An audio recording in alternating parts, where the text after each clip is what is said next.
Baik, sekali lagi, Shalom Bapak Ibu, Saudara dan Saudari yang terkasih dimanapun Anda berada. Kita berjumpa kembali dalam sesi mencari dan mengenali kehendak Allah. Dalam sesi yang pertama, kita sudah mengetahui mengapa kita harus mencari kehendak Allah, mengapa kehendak Allah itu sangat penting. Dan kita juga sudah mempelajari ada 5 sarana yang bisa kita gunakan untuk menemukan kehendak Allah. Nah, dalam sesi kedua ini kita akan melanjutkan dengan proses-proses bagaimana sih caranya kita bisa menemukan apa yang menjadi kehendak Allah dalam hidup kita, baik kita pribadi maupun dalam kelompok atau komunitas. Nah, di dalam bimbingan rohani, proses seperti ini diberi nama proses discernment atau penegasan rohani. Jadi kalau misalnya dalam slide yang saya berikan ada istilah seperti itu, discernment, yaitu saudara-saudari tahu itu artinya adalah mencari dan menemukan kehendak Allah itu. Oke, baik, kita akan mulai.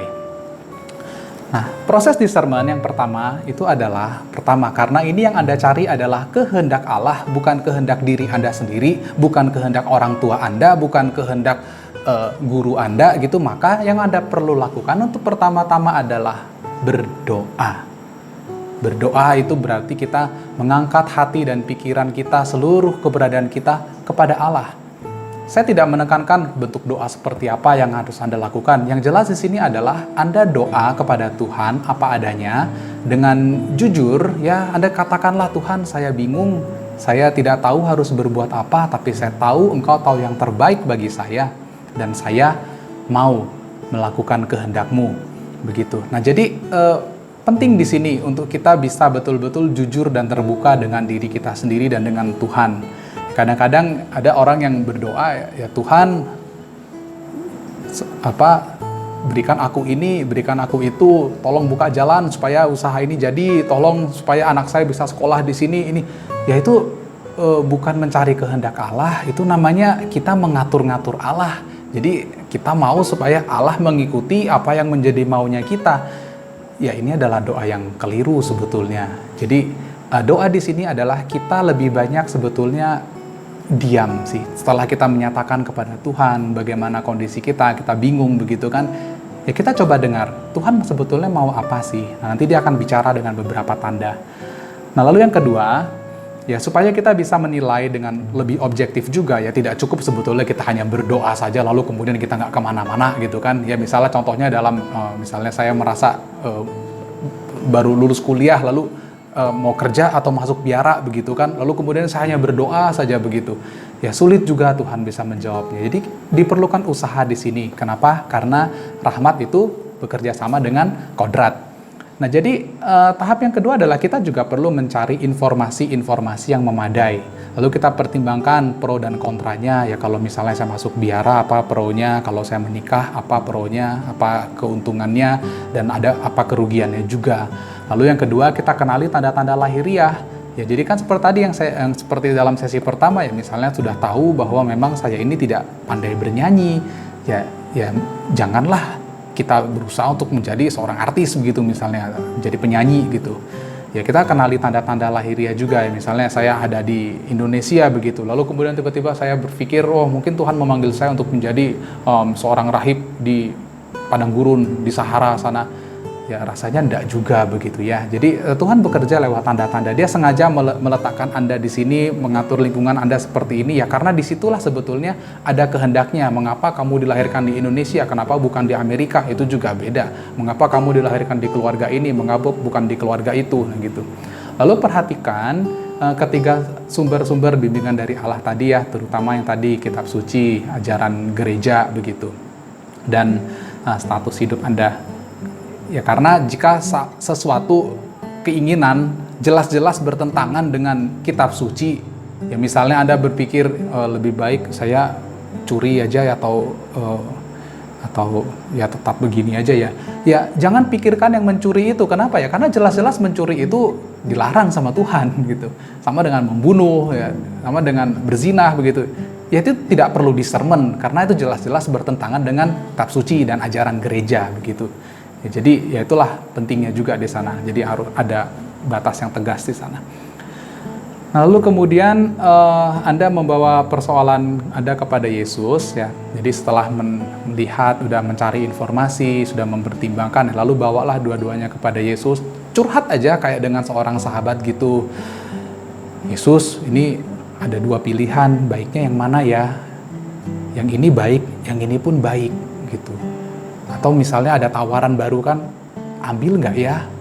Sebetulnya ada baiknya, tapi ada negatifnya juga begini. Lalu kemudian Anda mempertimbangkan itu, lalu Anda bawa kepada Yesus. Nah, ketika Anda membawa pada Yesus, penting di sini adalah Anda duduk tenang, dengarkan. Giliran sekarang Yesus yang berbicara. Nah, maka dia akan menggerakkan hati Anda biasanya ya. Jadi ada tanda-tanda batin yang muncul di situ. Jadi misalnya, kalau misalnya tanda itu afirmatif atau positif, ya Anda akan merasakan suatu rasa damai, suatu rasa ketenangan, Anda tidak khawatir, lalu kemudian Anda merasa seperti, ya tiba-tiba menjadi jelas, oh ya betul, inilah jalannya, begitu.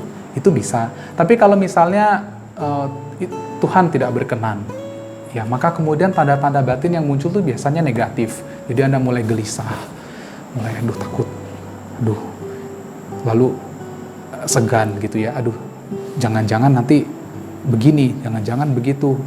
Ya, Anda mulai tidak tenang, tidur pun susah, makan pun nggak bisa tidur pun nggak bisa makan gitu.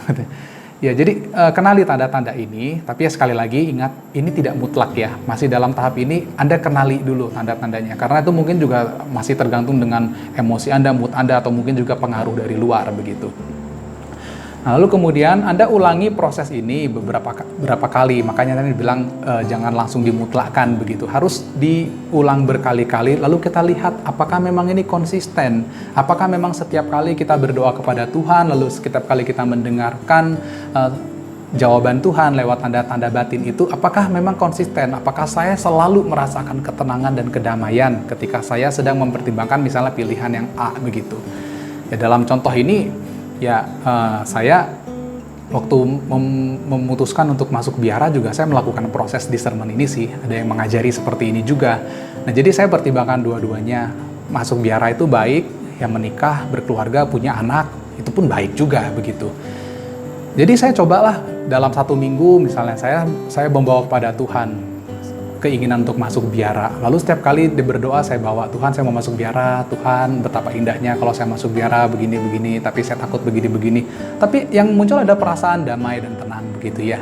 Nah, lalu kemudian saya stop, lalu minggu berikutnya saya coba ganti di posisi B. Sekarang bilang, Tuhan saya mau berkeluarga, Tuhan saya pengen punya anak, Tuhan saya nanti kalau berkeluarga saya akan begini-begini, saya akan tetap melayani Engkau gitu-gitu.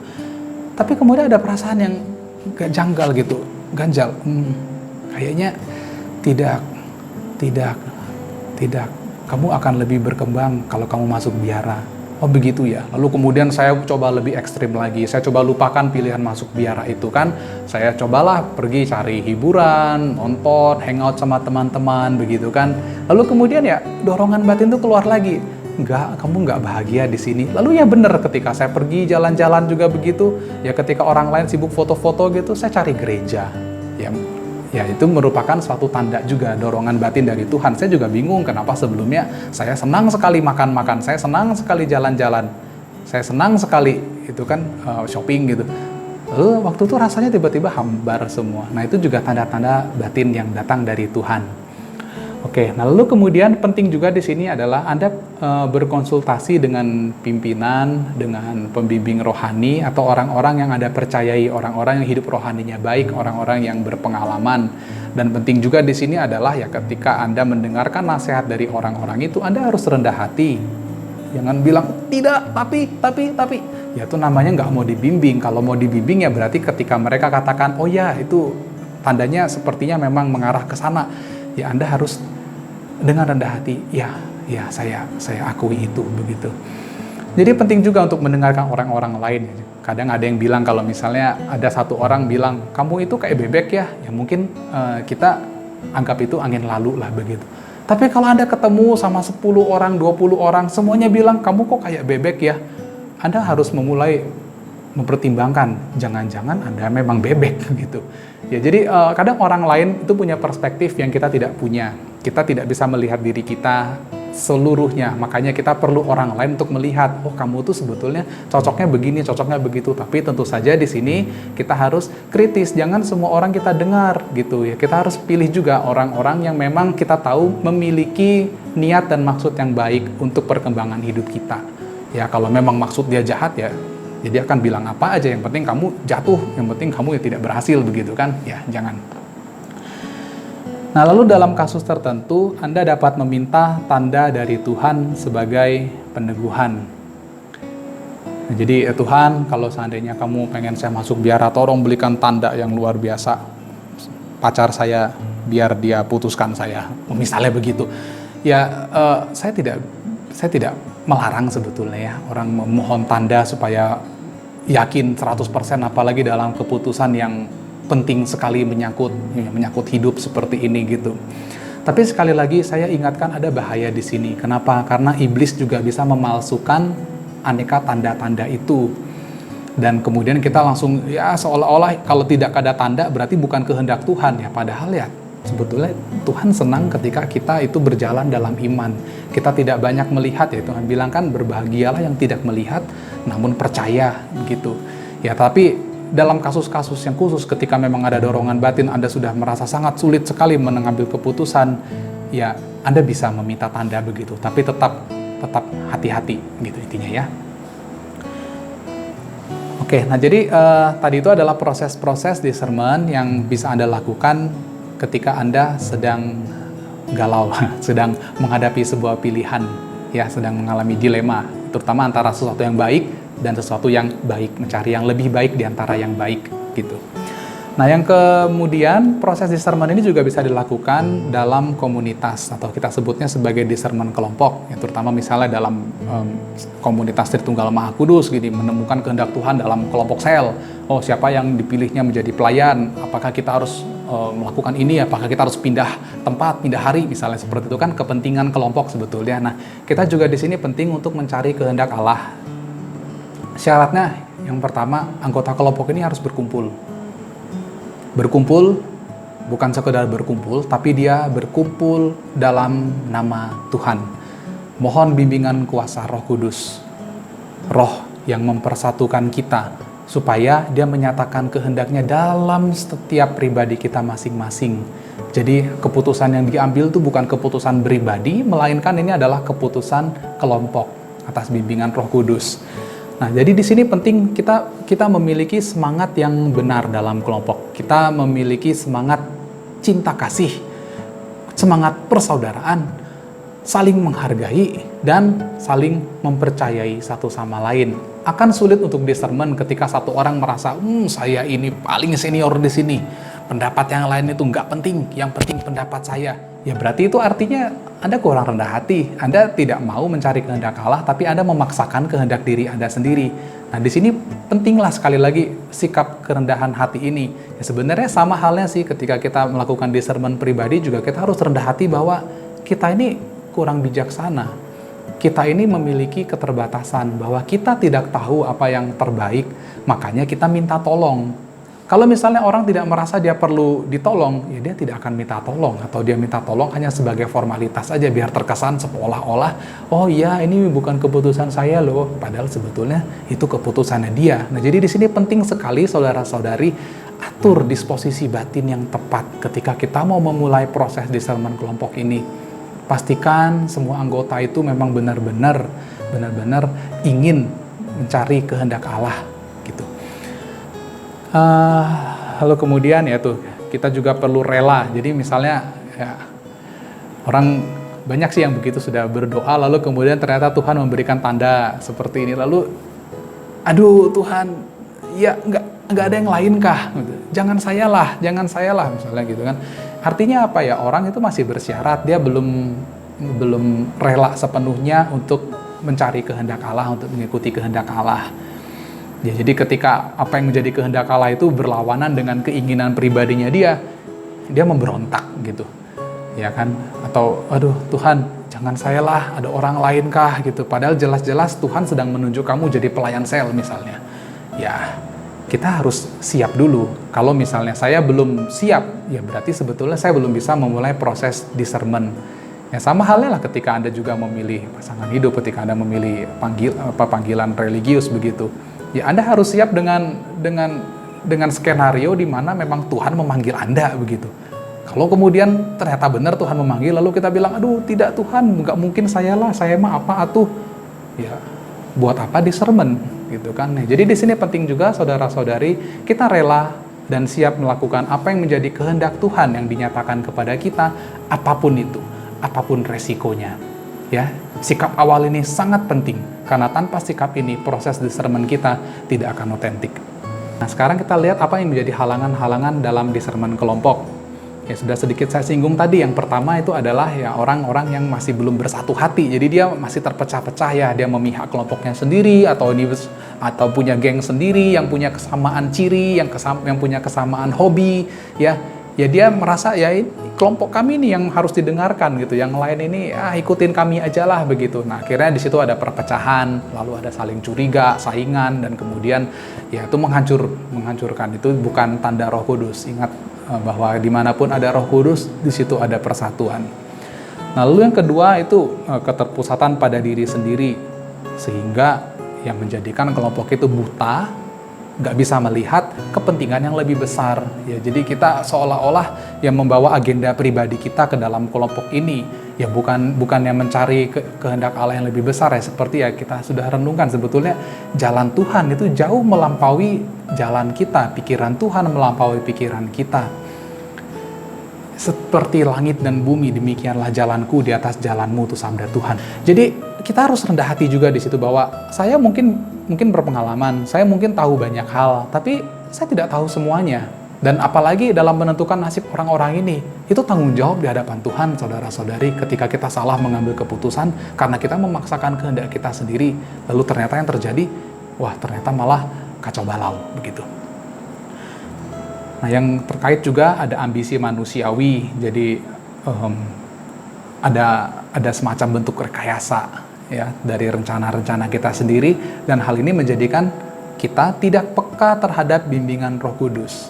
Ya, karena kita selalu mendengarkan suara kita sendiri. Ya. Nah, dalam hal ini penting juga makanya ketika melakukan discernment baik pribadi maupun kelompok, kita berpuasa. Puasa itu bukan seperti sogokan buat Tuhan. Tuhan, ini saya puasa ya, saya puasa nggak makan daging ya, 1 minggu ya. Tapi awas kalau nanti kau nggak kasih saya petunjuk begitu. Enggak, bukan seperti itu. Sebenarnya puasa itu adalah kita berhenti sejenak mendengarkan perintah suara dari tubuh kita ini. Karena apa ya? Kita sudah sedemikian lama diperintah oleh tubuh ini ketika dia bilang, lapar, makan, ayo makan. Ngantuk, tidur, ayo tidur, begitu kan. Sehingga kita sibuk mendengarkan suara diri kita, dan sehingga kita nggak bisa dengar suara Tuhan. Terlalu sibuk, terlalu berisik di dalam sini, begitu. Makanya ketika kita berpuasa, sebetulnya kita berusaha untuk mengekang diri kita. Stop dulu, saya nggak mau dengar. Ya oke, saya tahu lapar, tapi saya tidak mau makan dulu. Kenapa? Saya sedang mencari kehendak Tuhan, saya mau mendengarkan Tuhan. Tolong diam dulu. Kita harus tegas dengan tubuh kita ini, kadang gitu. Makanya penting kita berpuasa baik pribadi maupun kelompok, supaya di sana juga kita diasah semakin peka sebetulnya yang menjadi kehendak Tuhan itu apa. Ya, suara Tuhan bisa lebih jelas terdengar dalam situasi yang hening. Makanya kadang-kadang orang juga sebelum mengambil keputusan penting, dia menyendiri, menyepi, meninggalkan hiruk pikuk dunia gitu, lalu mungkin pergi retret atau mungkin pergi ke tempat yang sepi, lalu di sana berdoa kepada Tuhan. Ya di sana pikiran dia juga lebih jernih karena dia terlepas dari pengaruh-pengaruh dunia, dari pandangan orang tua yang begini, ya mungkin pandangan pacar yang begini. Nah, sekarang saya ingin menentukan jalan hidup saya, ya pandangan-pandangan yang lain itu ditinggalkan dulu. Sekarang adalah saatnya ketika saya mau mendengarkan Tuhan. Tuhan mau bilang apa? Nah itu. Oke. Nah, lalu kita lihat langkah-langkah discernment kelompoknya ini tadi kurang lebih sama dengan discernment pribadi ya. Jadi yang pertama Anda berdoa, tapi sekarang doanya bukan doa pribadi, tapi doa komuniter, doa dalam kelompok. Berdoa sampai semuanya benar-benar peka dan rela untuk menerima kehendak Allah apapun itu dalam kelompoknya ya. Lalu kedua juga sama, kita mencari informasi yang tepat. Jadi permasalahan ini apa, lalu kemudian diuraikan. Jangan dipegang sendiri aja, tapi semua anggota kelompok itu harus tahu ini yang sedang kita hadapi, pro dan kontranya apa, baiknya apa, buruknya apa. Biar semuanya juga bisa memiliki pandangan yang sama terhadap masalah yang dihadapi, sehingga kita bisa hadapi sama-sama. Nah, lalu kemudian yang ketiga juga sama, kita dengarkan Allah dalam doa itu. Dan kita mengenali tanda-tanda batin yang muncul. Jadi kan ketika kita berdoa dalam kelompoknya masing-masing juga ada gerakan hatinya. Ada yang tenang, ada yang gelisah, ada yang takut, ada yang sedih. Begitu kan. Jadi itu tanda-tanda batin yang muncul ketika kita membawa proses discernment kita ini kepada Tuhan begitu. Nah, lalu kemudian ya itu dilakukan masing-masing, bisa di rumah ya, ketika dalam doa pribadi, lalu kemudian berkumpul kembali, lalu sharing. Jadi semuanya menceritakan, ya saya sudah bawa ini dalam doa, lalu kemudian saya merasa seperti ini, lalu giliran orang lain. Pastikan semuanya dapat giliran untuk bisa bicara, sehingga di sana kita bisa lihat sebetulnya apakah memang semuanya merasa seperti itu. Apakah memang mayoritas dari anggota kelompok ini memang merasa ini adalah kehendak Tuhan? Nah, kita ulangi proses ini sampai memang ditemukan kesepakatan, konsensus ya bahwa ini adalah kehendak Tuhan. Saya merasa tenang. Kamu juga tenang ya? Ya, kamu juga. Oh, puji Tuhan, kita sudah menemukan. Nah, gitu misalnya ya. Nah, jadi kalau misalnya semua hal ini bisa terjadi kalau semua anggota kelompok ini sudah dewasa imannya, ya. Ya kalau misalnya memang semuanya dalam hidup doanya sudah baik, ya saya rasa cepat sekali karena Roh Kudus itu ya dia bekerja dalam diri semua orang yang percaya dan terbuka gitu. Nah, namun ya mungkin ada kalanya ya Anda sudah bertemu, udah discernment masing-masing, lalu ketemu lagi belum kesepakatan, ya berarti mungkin ada hal yang harus diperbaiki. Pertama, bisa Anda informasinya masih kurang lengkap, ya sehingga orang masih belum bisa memilih secara objektif. Ya, jadi diskusinya juga belum matang kita sebutnya karena informasinya masih separuh-separuh. Cari lagi informasinya. Atau mungkin juga karena komunitas ini sedang memerlukan pertobatan. Ya, karena mungkin memang sedang berada di arah yang salah begitu kan, maka ya Tuhan memakai situasi seperti ini untuk menegur sebetulnya. Kalian itu cari kehendak sendiri saja. Kalian itu ngaco istilahnya kan. Jadi itu jadi sebuah teguran. Oh, berarti sebetulnya ya kita mungkin sudah menyimpang dari apa yang menjadi rencana dan kehendak Tuhan. Ya mungkin saatnya kita melakukan aksi pertobatan bersama begitu. Jadi mulailah pergi mengaku dosa, lalu kemudian ya setelah Anda memperbaiki relasi Anda dengan Tuhan, Anda kembali lakukan discernment, dan kali ini saya rasa hasilnya akan lebih baik, akan menemukan kesepakatan itu. Atau mungkin juga memang komunitas ini masih memerlukan waktu untuk mendengarkan dan mengikuti bimbingan Roh Kudus ya.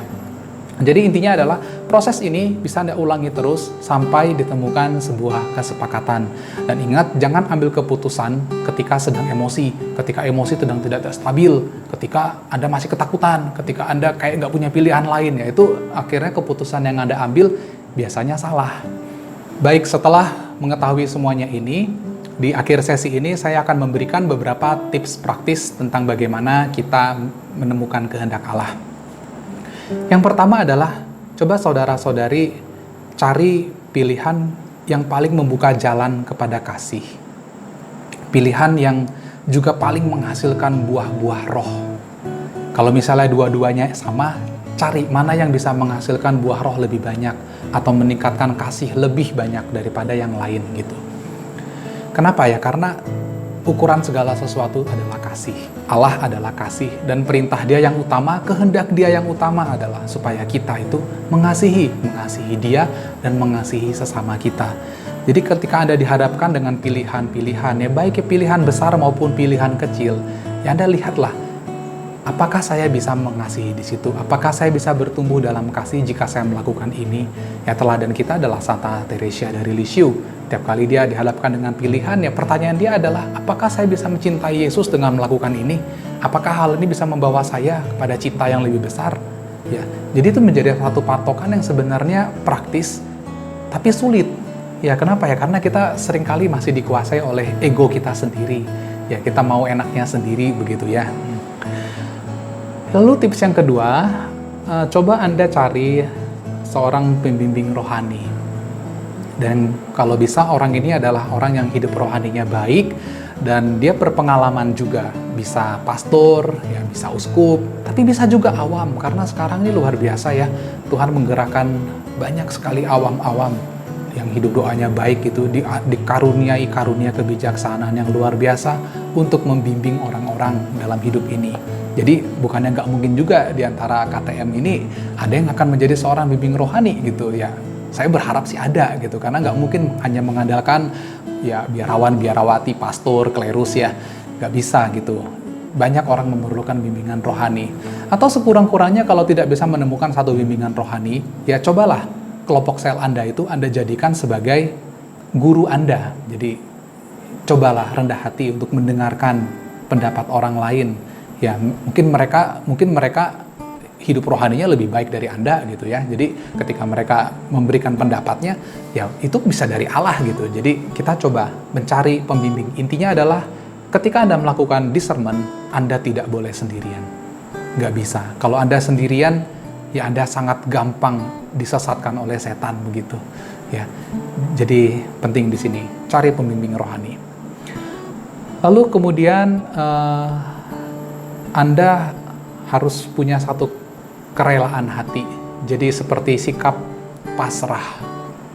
Pasrah. Tuhan, apapun yang menjadi kehendak-Mu, aku rela. Walaupun hal ini sulit, walaupun hal ini akan membuat aku dimusuhi, akan membuat aku kehilangan pekerjaan bahkan, tapi kalau aku percaya ini kehendak-Mu, aku mau lakukan itu. Nah, kita harus sampai punya disposisi kerelaan yang seperti itu. Ya, para kudus itu mereka tidak segan-segan mengorbankan nyawa gitu ya demi melakukan kehendak Allah. Ya, kita juga diminta untuk mengikuti teladan mereka. Jadi ketika ada konflik, ya kita harus berani menjawab ya kepada Tuhan dan tidak kepada dunia ini gitu. Nah, di sini juga penting kita memerlukan kekuatan ya untuk mencari dan apalagi untuk melakukan kehendak Allah. Maka kita perlu sekali untuk menerima sakramen secara rutin, terutama sakramen Ekaristi. Ini penting sekali saudara. Jadi di dalam perayaan Ekaristi itu sebetulnya kita berjumpa secara istimewa dengan Yesus yang hadir dalam sakramen Maha Kudus. Ya apalagi ketika kita menerima Dia dalam komuni begitu. Dia begitu dekat dengan kita dan ketika itu suara Dia bisa terdengar dengan paling jelas.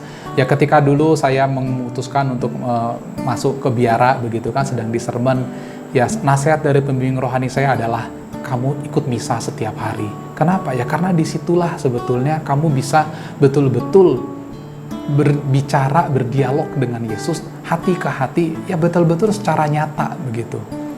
Ya jadi ikut misa setiap hari, terutama ketika sedang dihadapkan dengan pilihan yang penting, ya. Oke baik, jadi saudara-saudari, itu yang bisa saya sampaikan dalam sesi ini. Semoga berguna buat kita semua dan semoga kehendak Tuhan terlaksana secara sempurna dalam hidup Anda masing-masing. Marilah kita berdoa dalam nama Bapa dan Putra dan Roh Kudus. Amin. Ya Bapa, kami bersyukur karena Engkau telah menciptakan kami dengan baik adanya, dan Engkau senantiasa menginginkan yang terbaik bagi kami.